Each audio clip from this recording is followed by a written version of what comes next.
In this short video, I'll be introducing the content for my Starting Out in Sit and Go's coaching series. This series is targeted at players with a limited understanding of the game, but are familiar with the rules of the game and are keen players. So by the end of the course, if you consolidate all the information you learn here and put it into practice for some time, as well as get actively involved in the private discussion forum accompanying the course, I'm positive you'll have a solid winning strategy for the introductory level Sit and Go's, and you'll be prepared to move on to my Advancing in Sit and Go series. The first section of the series discusses the early game, and I'll be going into detail about correct hand selection. Are you ever confused or unsure about whether to play pocket threes in a certain spot? Or whether ace-queen is good enough to go all in with? Well, after watching this series you won't be. Alongside this, I'll be discussing the correct bet sizes for various plays, and how many chips you can afford to risk in a particular scenario. This way, you'll maximise your value whilst minimising waste. The second part of this section discusses post-flop play in the early game. I'm going to describe what to look for in different flops when you have a particular hand, and how you should proceed with the hand. For example, if you've ever wondered what happens when you have ace-king but the flop misses the ace and the king, this will be covered. This post-flop stuff is invaluable information and will provide you with a big edge against opponents who don't have a game plan for post-flop play. After this, we'll get into the middle game. I'm going to show you a simple way to calculate stack sizes and understand what they mean in relation to your strategy. For example, how to play when you've got the chip lead, how to play when you've got an average stack, and how to play when you've got the short stack at the table. Having these guidelines in place gets rid of the guessing game and provides a solid groundwork for making correct plays consistently. The bubble is when there's one more player to be eliminated before hitting the prize money.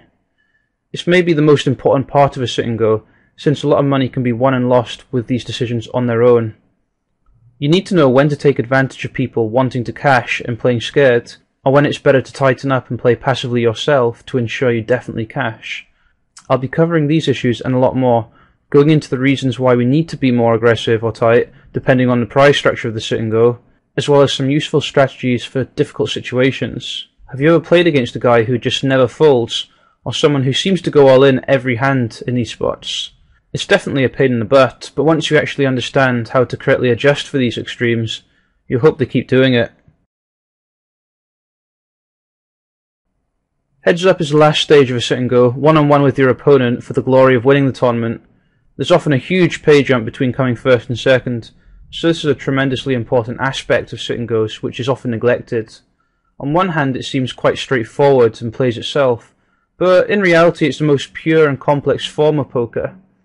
I'll be breaking it down into easy to follow steps, showing how to assess the strength of particular hands, and coming up with some creative strategies that will destroy the unknowing opponent. A vital aspect of learning sit and goes is having an understanding of the varying results you're likely to have in playing them. Some days you can play perfect and lose almost every tournament, whereas other days you can get lucky and win pretty much everything. It's important to see those short-term results in their context, which is exactly that, the short term. In this section I'll discuss the basics of variance and hope to offer practical guidance for coping with the good and bad sides of variance, along with some sensible bankroll management guidelines. I think any comprehensive course covering poker should also cover off-the-table considerations in a variety of aspects. When you complete this course, you'll be excited about what you've learned and be ready to put everything into practice. However, there's going to be a lot of stuff you need to revise and go over again and again, since it's not possible to absorb everything at just one sitting. Moreover, there may be certain topics which you don't fully understand or would like more guidance on. For that reason, every series I release is accompanied by a private forum for purchasers of the course, where students can interact with one another discussing various topics. I'll be keeping a keen eye on the forum and offering input on the topics that get raised, so that your learning experience doesn't just end when you press stop. Aside from this, over the years I've improved on my approach to learning the game and advising my students on how best to further their own game. I'd like to share this with you, so that you'll speed up the learning curve a bit faster than I did back in 2008 and be more efficient and productive with your time. Last, but certainly not least, I'll be offering some personal considerations surrounding playing poker. Poker is a great game and a really fascinating one, but also faces criticism regarding the dangerous gambling mentality that can accompany it. It's important for people to realise that there is nothing specific to the game itself that is harmful. Just like chess, it's a brilliant mind game which can offer training in logic, awareness and handling pressure. It's the choices people make surrounding the game that can be disastrous. This indeed does include gambling money away and addiction, so I feel it's my duty to discuss these serious issues, and my hope is that training courses like this will show the beautiful strategic side of the game and enable people to stop gambling and start playing the percentages. This includes playing games within your means, as I discussed just a few minutes ago. Of course, if everybody played play money games, nobody would be gambling any money away, so nobody would care any more than they care about somebody playing an Xbox.